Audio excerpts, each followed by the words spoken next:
मित्रों, good morning, आदाब, सत श्री अकाल, नमस्ते, जय भीम, जोहार। मित्रों,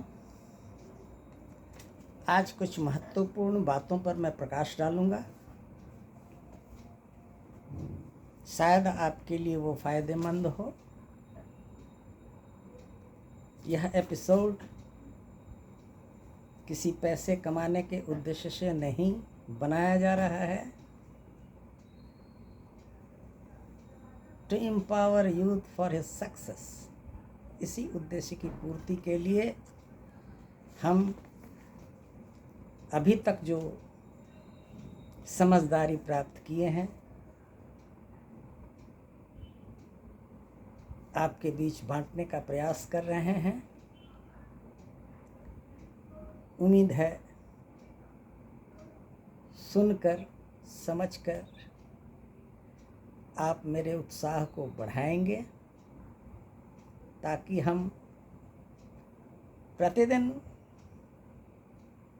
कुछ न कुछ आपके बीच रख सकूं, ताकि आपकी गलतफहमी दूर हो सके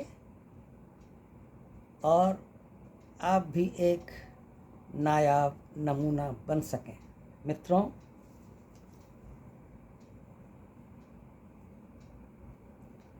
आप खुद को कमज़ोर न समझें। सबसे बड़ी शर्त यही है, हम नहीं कर सकेंगे, ऐसा विचार आना ही गलत है।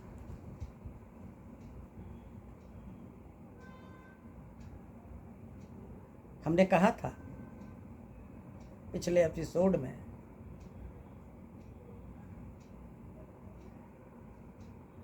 मिल नहीं सकती सफलता बिना वाजिब कीमत दिए, रोक सकता कौन फिर कीमत चुका देने के बाद। इसकी व्याख्या हमारे पिछले एपिसोड में आप देख लेंगे। इसको हमने बताया भी। कुछ चीज़ें कमज़ोर हाथों में भी महफूज रहती हैं, कमज़ोर हिफाजत में भी महफूज रहती हैं।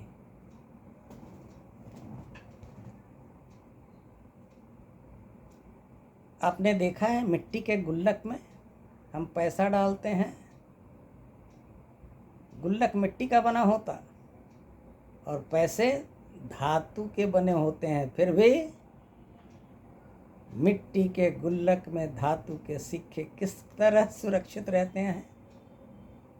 बच्चों में हम लोग पैसा जमा करते थे उसी गुल्लक में।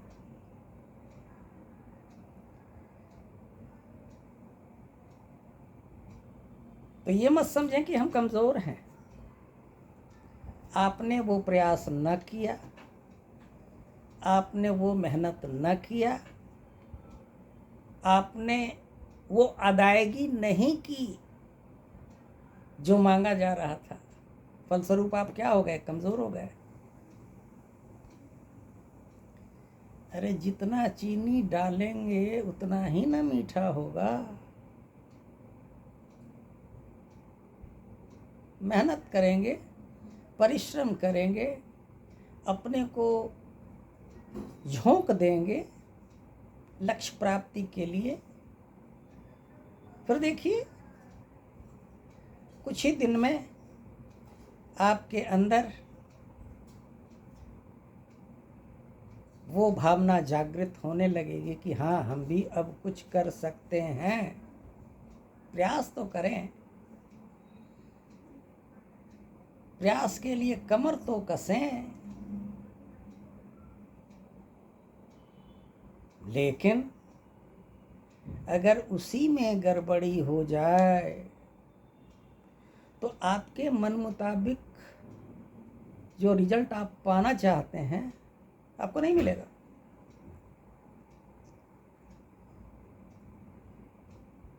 कोई अच्छा करता है, इसका माने वो क्या पैदा होकर के सीख के आया? कड़ी मेहनत, लगन के साथ, दृढ़ निश्चय के साथ, अनुशासित हो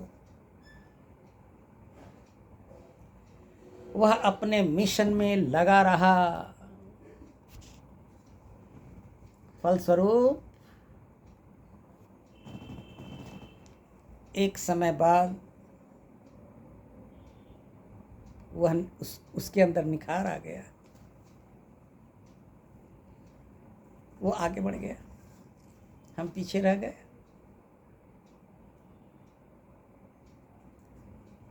समय, उसने समय के मोल को जाना, पहचाना, उसका सम्मान किया,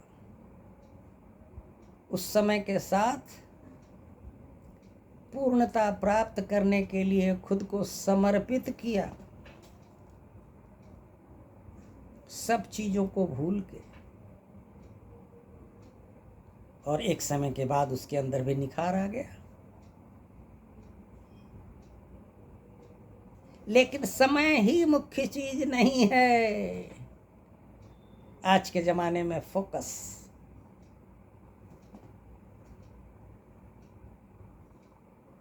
करना, खुद को उन विषयों पर फोकस करें,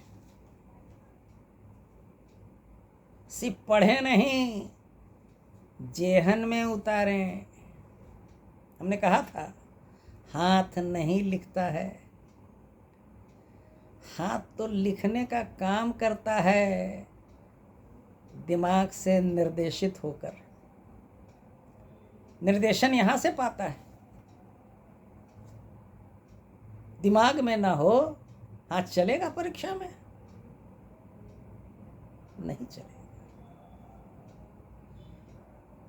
लेकिन समय के साथ जब हम फोकस नहीं कर पाते खुद को, मोबाइल रखी हुई है, तुरंत हमारी चेतना उधर चली जाती।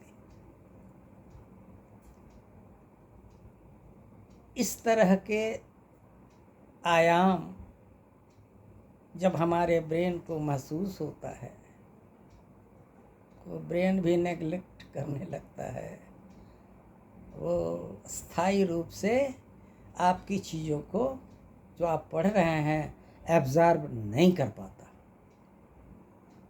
सब कुछ छोड़कर, ध्यान केंद्रित कर, खुद को फोकस कर अगर हम पढ़ते हैं, हम समझ जाते हैं। और दिमाग जब मेरा चंचल हो, अच्छी से अच्छी किताब मेरे सामने हो, खुला हो, हम पढ़ रहे हों, मुश्किल है समझना, मुश्किल है समझना। मतलब क्या?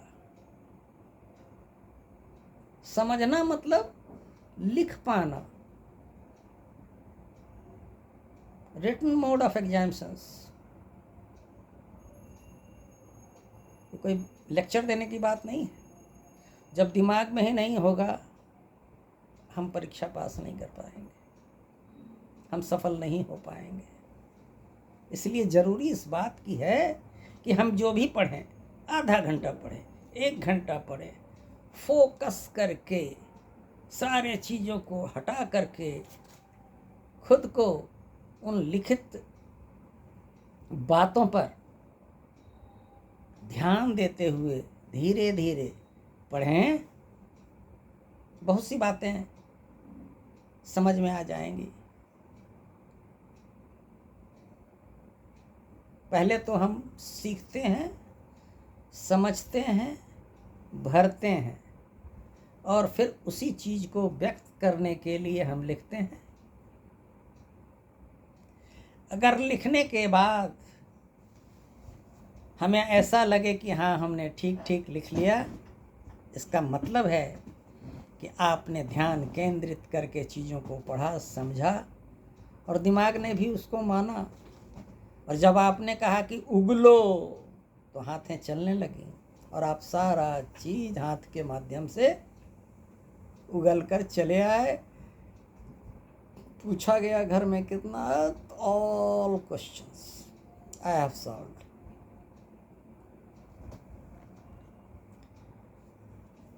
लेकिन समय तो 24 घंटा है, इसको तो समझना होगा।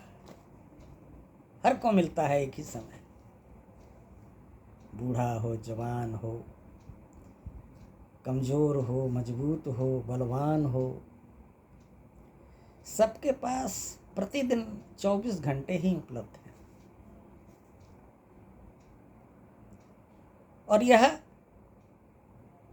आप शायद सोचते होंगे कि समय कोई चीज़ है, समय कोई चीज़ नहीं है, हमारा आपका भ्रम है।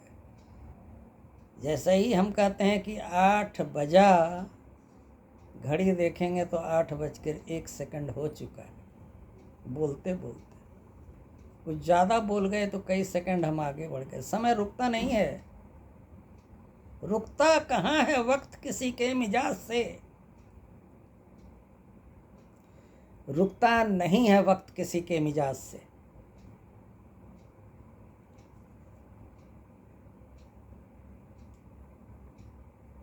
कभी नहीं। तो समय की पहचान कर, हर चीज़ों को छोड़कर, हमें अध्ययन के वक्त जाते समय यह सोच कर जाना चाहिए कि अब हम जा रहे हैं। माथे को बता दो कि बाबू अब हम यह काम करने जा रहे हैं, तैयार हो जाओ। कभी आपने माथे को बताया, पहले दिमाग को बताया कि आप क्या करने जा रहे हो?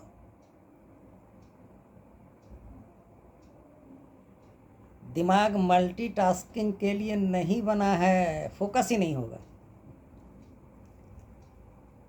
जब हम सारी चीज़ों को छोड़कर किसी एक बिंदु पर, किसी एक विषय पर खुद को फोकस करते हैं, लेकिन फोकस करने के पहले अगर दिमाग को हम बता देते हैं कि आज मैं फिजिक्स में ये चैप्टर पढ़ने जा रहा हूँ और उस चैप्टर का वह भाग पढ़ने जा रहा हूँ, तो दिमाग में सतर्क हो जाता है कि अरे आज हमको यह जानना है। और जैसे जैसे आप पढ़ेंगे दिमाग में ऑब्जर्व होता चला जाएगा। कोई तकलीफ नहीं, कोई तकलीफ नहीं।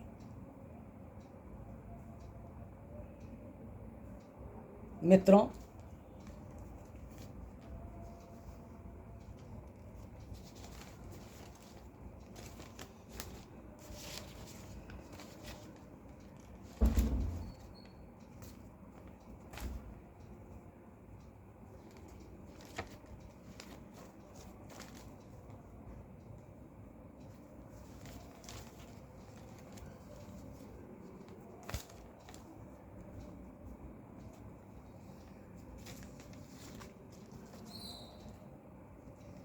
दो बातें हैं।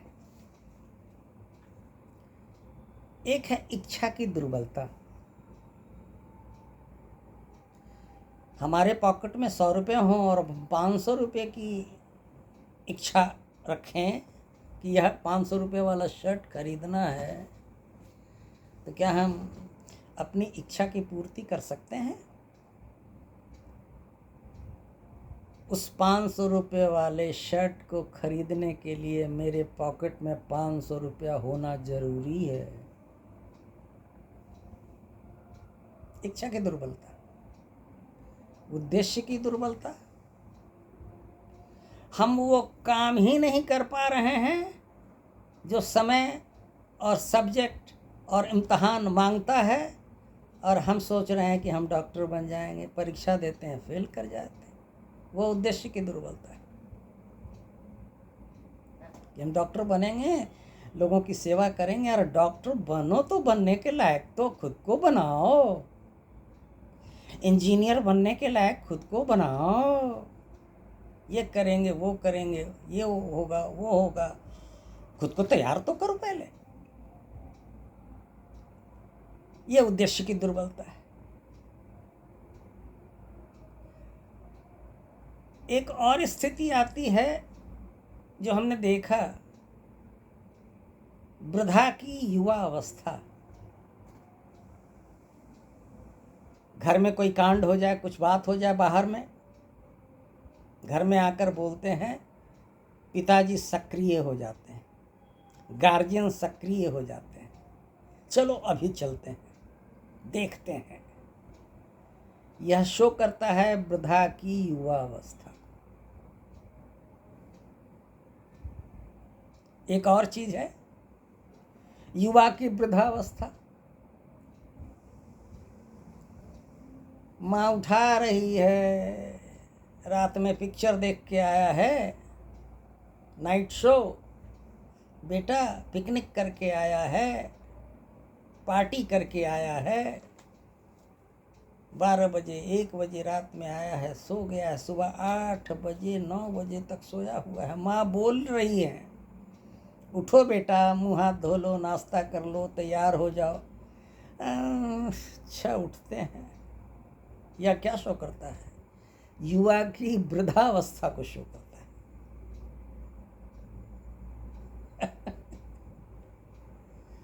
आप समझ रहे होंगे कि युवा की वृद्धावस्था क्या है और वृद्धा की युवावस्था क्या है। आप क्या पसंद करते हैं, यह आपको खुद से निर्णय लेने की जरूरत है। हम लोग क्या हैं?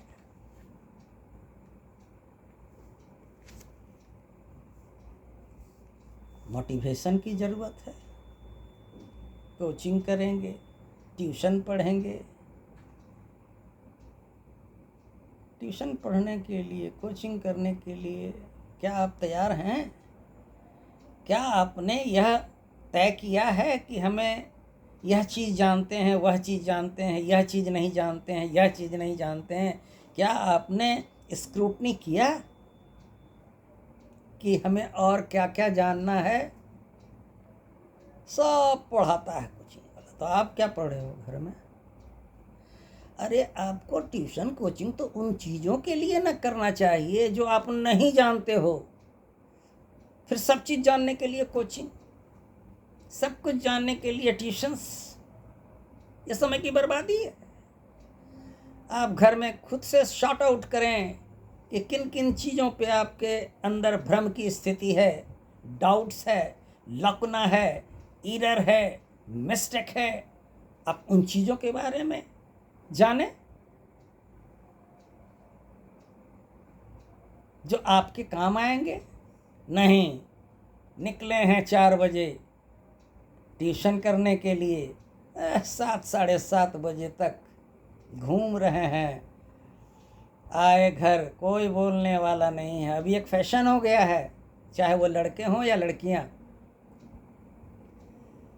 अगर घर से निकलते समय कंधे पर वह बैग टांग लिया, बुक बैग, माँ बाप भी टोकने से डरते हैं, बेटा कहाँ जा रहे हो। लाइसेंस मिल गया उसको और घर से निकल गए, यह नहीं कह के कि हम कितना देर में लौट के आ रहे हैं। समय की बर्बादी। मैं देखता हूँ ट्यूशन के बहाने, कोचिंग के बहाने लोग निकलते हैं, 80% से ऊपर उस 1 घंटे की कोचिंग में 3-3 घंटे, 4-4 घंटे बर्बाद कर देते हैं। घूम के, मस्ती करके, पार्टी करके, क्या फायदा? थक के आते हैं चूर होके। अब दिमाग में सुबह से शाम तक इतने इंफॉर्मेशंस भर गए, जगह खाली नहीं है और आप पढ़ने के लिए बैठते हैं। तो खाली जगह में न रखिएगा कि भरल दिमाग में भी भरिएगा। तो भरल दिमाग में भरिएगा तो नहीं एक्सेप्ट करेगा दिमाग। थका हुआ दिमाग आपकी बातों को अनसुनी करेगा, अनदेखा करेगा। तो ज़रूरत इस बात की है कि हम दिमाग को खाली करें, एक एक करके उन चीज़ों को निकालें जो बेकार पड़ी हुई हैं, जो जगह छेके हुए है, बेकार का जगह कब्जा किए हुए है, उन तमाम चीज़ों को ब्रेन से निकालें, ब्रेन को खाली करें। थका हुआ दिमाग कोई भी पॉजिटिव सोच के तहत किए गए कार्य को स्वीकार्य नहीं करता है। ये बात को नोट कीजिए। वैसे तो मेरे नज़र में आप सुबह 3 बजे उठें, 3:30 तक तैयार हो करके 7:30 तक 4 घंटा, जबकि आपका ब्रेन सुबह सुबह खाली रहता है, फोकस करके पढ़ें, देखिए फिर मज़ा। नौजवानों, रात की पढ़ाई छोड़ो, सुबह पढ़ो। सुबह तुम्हारा दिमाग खाली रहता है और उस खाली दिमाग में जो भी आप डालेंगे, दिमाग उसको स्वीकार करेगा। लेकिन दिमाग को पहले बता देना होगा ना कि आज मैं ये करने जा रहा हूँ, ताकि दिमाग भी तैयार हो जाए और फिर पढ़ें। देखें, असर तुरंत आपको दिखने लगेगा। बहुत लोग रात की पढ़ाई पढ़ते हैं, ठीक है, उनको वही सुविधा मिलता है, लेकिन मेरे समझ से दिन भर के स्ट्रेस, एंग्जाइटीज़, सारा चीज़ मत्थे पे चढ़ा हुआ है। किताब खोलते हैं, दूसरी बातें याद आने लगती हैं। दिन भर की क्रियाओं का रिएक्शंस होता है। हम खुद को पढ़ाई में केंद्रित नहीं कर पाते, फोकस नहीं कर पाते। वैसी पढ़ाई मत पढ़ो। इच्छा नहीं है, मत बैठो पढ़ने के लिए। जब दिमाग कहे कि हाँ पढ़ना है, शरीर बोले पढ़ना है, इस पर मैं अगला एपिसोड में कुछ बताऊंगा कि पढ़ने के पूर्व किन किन शर्तों का पालन जरूरी है। इसकी चर्चा मैं करूंगा।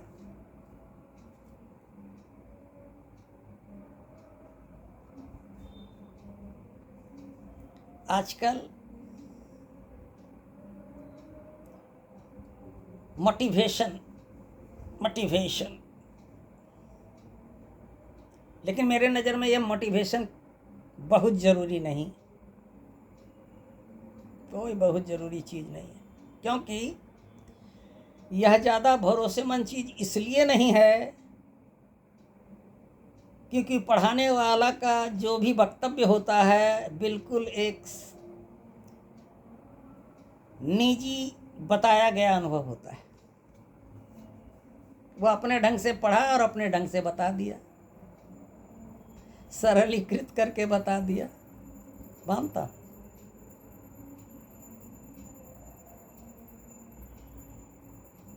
और जो चित्रण वो करता है वह अपनी समझ का चित्रण करता है। आप वैसी समझ बनाएं, दूसरों की कॉपी ना करें। वह आपको नॉलेज तो देगा, इंटेलिजेंट नहीं बना सकता है। व्यक्तिगत अनुभव से किया गया कार्य के साथ जो हमें ज्ञान प्राप्त होता है वह इंटेलिजेंसिया को बढ़ाता है।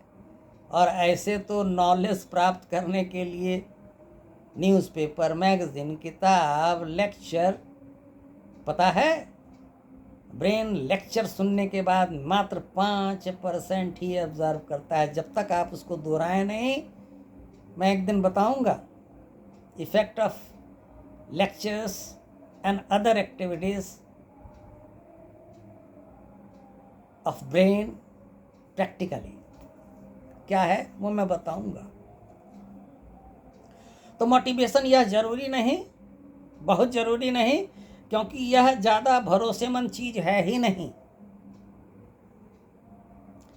बिल्कुल एक सलाह किसी व्यक्ति के जीवन का व्यक्तिगत बताया गया अनुभव मात्र, जो वह पढ़ा जाना वह बता रहा है आपको, जिसका वह अपने वक्तव्य के द्वारा चित्रण करता है। आप उससे भी ज़्यादा अच्छा प्रखर वक्ता बन सकते हैं अपने अनुभव से, अपने प्रयास से, अपने लगन से, अपने मेहनत से। मित्रों, कभी आपने सोचा हमारा शरीर क्या है?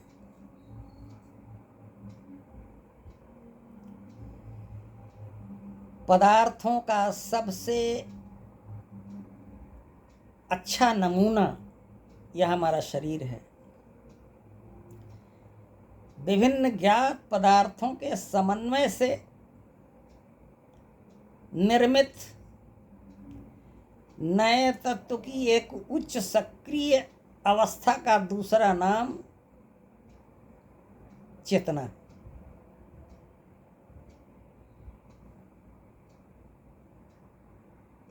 यह चेतना पैदा कैसे होता है? फिर से सुने।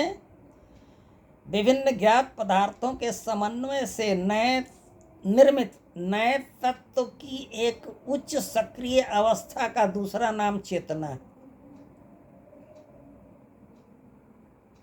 यह चेतना कोई आत्मा नहीं है और न यह परमात्मा का अंश। यह विशुद्ध मैटर का एक उच्च सक्रिय अवस्था है। यह तीन चीजों से हमें दिखता है। पहला, एनर्जी, ऊर्जा। दूसरा, फ्रीक्वेंसी। और इन दोनों के समन्वय से वाइब्रेशन पैदा होता है और इसी वाइब्रेशन का नाम चेतना है। एनर्जी घटने लगता है तो वाइब्रेशन घटने लगता है। बुढ़ापे में एनर्जी घट जाता है, वाइब्रेशन घट जाता है। फ्रीक्वेंसी घट जाता है, वाइब्रेशन घटने लगता है। और एनर्जी अगर समाप्त हो जाए, वाइब्रेशन खत्म, मौत, मृत्यु। फ्रीक्वेंसी घटने लगे, वाइब्रेशन धीरे धीरे घटता चला जाएगा। और फ्रीक्वेंसी हो ही नहीं, हाथ उठे नहीं और फिर गिर जाए, वाइब्रेशन खत्म, धीरे धीरे शांत। राम नाम सत्य है। तो अवस्था हमारी एक समान नहीं होती। जब हम पैदा होते और जब जवान होते और जब हम प्रौढ़ होकर के बुढ़ापे के तहत जब प्रवेश करते हैं, बुढ़ापे के अवस्था में जब प्रवेश करते हैं, तो यह ऊर्जा धीरे धीरे फिर एक ऊंची अवस्था पर पहुंच करके फिर धीरे धीरे धीरे धीरे धीरे धीरे नीचे आते आते आते समाप्त। एनर्जी समाप्त, वाइब्रेशन समाप्त, फ्रीक्वेंसी समाप्त, वाइब्रेशन समाप्त।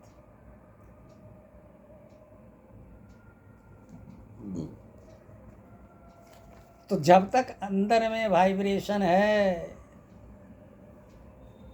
तभी तक अनुकूल वाइब्रेशन है, तो आप अनुकूल काम का फल प्राप्त करते हैं। और अनुकूल वाइब्रेशन नहीं है तो चाह के भी इच्छा की पूर्ति नहीं हो पाती है, नहीं कर पाते हैं। मित्रों, ज्ञान क्या है?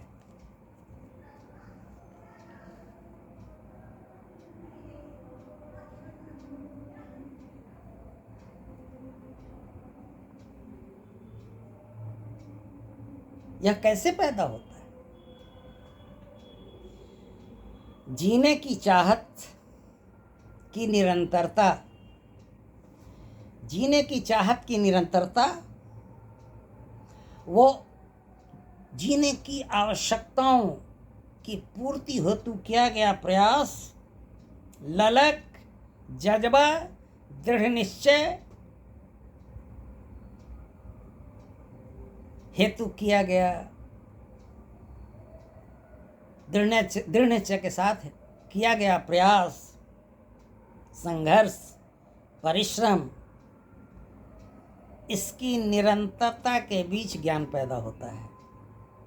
यानी जीने की चाहत की निरंतरता, वो इसकी आवश्यकताओं, ज़रूरतों व चाहतों को प्राप्त करने की ललक, जज्बा व दृढ़ इच्छा शक्ति के साथ लक्ष्य प्राप्ति हेतु किया गया संघर्ष, प्रयास, परिश्रम की निरंतरता के बीच ज्ञान पैदा होता है। समझ रहे हैं? ज्ञान की परिधि क्या है, क्षेत्र और सीमा क्या है? पृथ्वी से लेकर ब्रह्मांड तक उपस्थित पदार्थों के गुण दोष व उपयोगिता, उसका तात्विक संगठन, संरचना, पदार्थों एवं अन्य पदार्थों के बीच परस्पर आंतरिक क्रियाएं, प्रतिफल आदि समस्त जानकारी ही तो ज्ञान है। ज्ञान और कुछ नहीं। और ज्ञान प्राप्ति के अवयव क्या क्या हैं? पृथ्वी की उत्पत्ति, जीवों की उत्पत्ति, फिर मानव का पदार्पण, उसका क्रमिक विकास, प्रकृति एवं जीवों के बीच सारी अंतः क्रियाएं, साथ ही परिवार, समाज, देश, दुनिया में हर पल घट रही घटनाएं, उसका परिणाम, तमाम खोज, अनुसंधान, आविष्कार, यह सब ही तो ज्ञान प्राप्ति के साधन हैं, अवयव हैं। और ज्ञान का स्रोत क्या है? ज्ञान का स्रोत है बुक। एक बार मैं एक लेक्चर दे रहा था, मैंने लड़कों से पूछा बुक माने? बोला किताब। सब कोई किताब। वह हिंदी में बता दिया, बुक का हिंदी बता दिया किताब। बुक का माने नहीं जाना, कई लोग नहीं जानते हैं। बुक 4 अक्षरों का बना है, BOOK, बुक।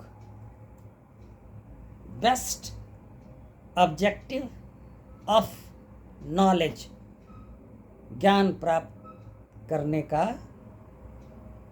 साधन।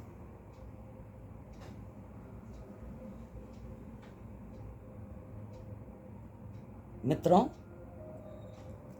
यह ज्ञान हम 3 प्रकार से प्राप्त कर सकते हैं। पहला, किसी के विचारों से उत्प्रेरित होकर हम लेक्चर सुनते हैं, हमारे अंदर भावनाएं जागृत होती हैं, हम सुनते हैं, विश्लेषण करते हैं और ज्ञान प्राप्त करते हैं।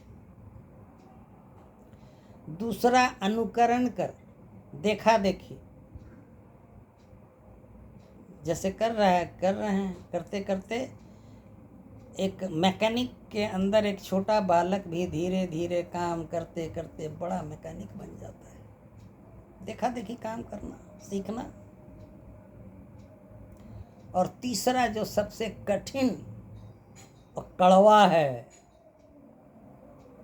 वो अनुभव द्वारा। और अनुभव कैसे होता है? परिश्रम से, 100 अध्याय से, 100 मेहनत से। और वो अनुभव हमें एक निपुण व्यक्ति निर्माण में मदद करता है, एक उच्च सोच का प्राणी बनाने में हमारी मदद करता है। मित्रों,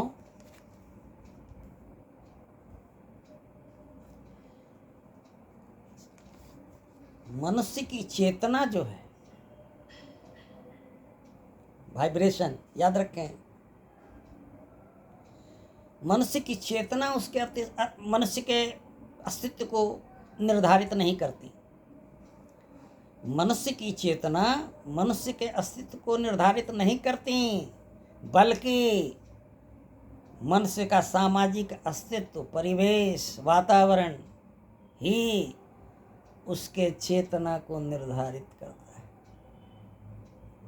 हम किस परिवेश में हैं, किस वातावरण में हैं, कैसे संगत में हैं, कैसे माहौल में हैं। हम जैसा माहौल में होंगे, हमारी चेतना का निर्माण वैसा ही होगा। अतः जरूरत इस बात की है कि हम, किसी ने कहा कि sacrifice your present pleasure, sacrifice your present pleasure for the sake of imaginary future pleasure। फिर से सुने, sacrifice your present pleasure, अभी के आनंद को आप त्याग करें, सेक्रीफाई करें for the sake of imaginary future pleasure. अगर आज आपने खुद को स्वाहा कर दिया तो कल एक प्रज्वलित शिखा बन आप उभरेंगे और मंजिल को छूकर आप सफल व्यक्ति, महान व्यक्ति बन पाएंगे। मित्रों,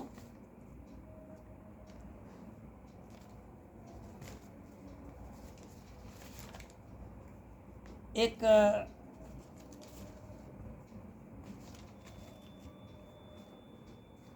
किसी शायर ने कहा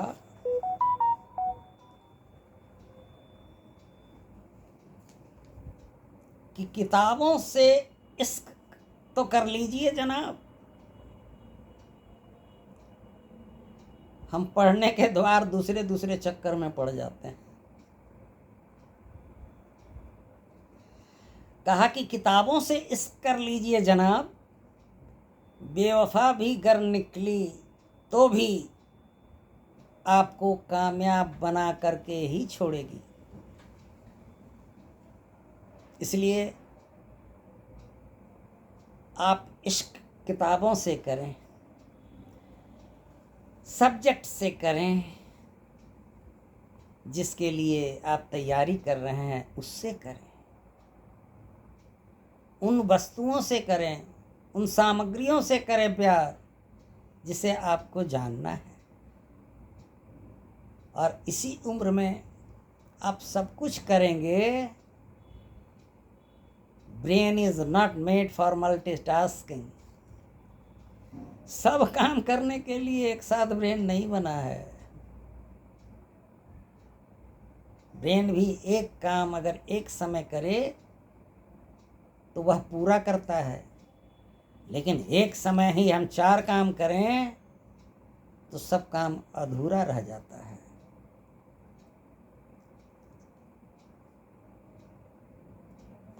लेकिन वहीं कुछ ऐसे भी कैरेक्टर के स्टूडेंट्स होते हैं जो अपना सब कुछ दांव पे लगा देते हैं और कहता है शायर कि सब कुछ दांव पे लगा है, अब रुक नहीं सकते, टूट सकते हैं मगर कभी झुक नहीं सकते।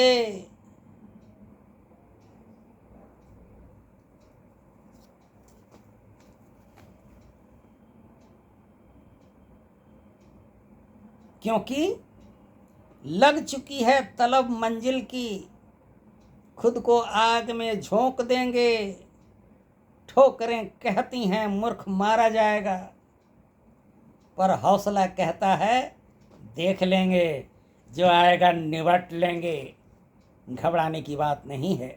यह साहस आपको पैदा करना होगा। और जिस पत्थर को शिल्प बनना है उसे तो कष्ट सहना ही होगा। जो कष्ट सहने में संकोच करे वह कभी जिंदगी में लायक नायाब नमूना बन ही नहीं सकता। हमारा जीवन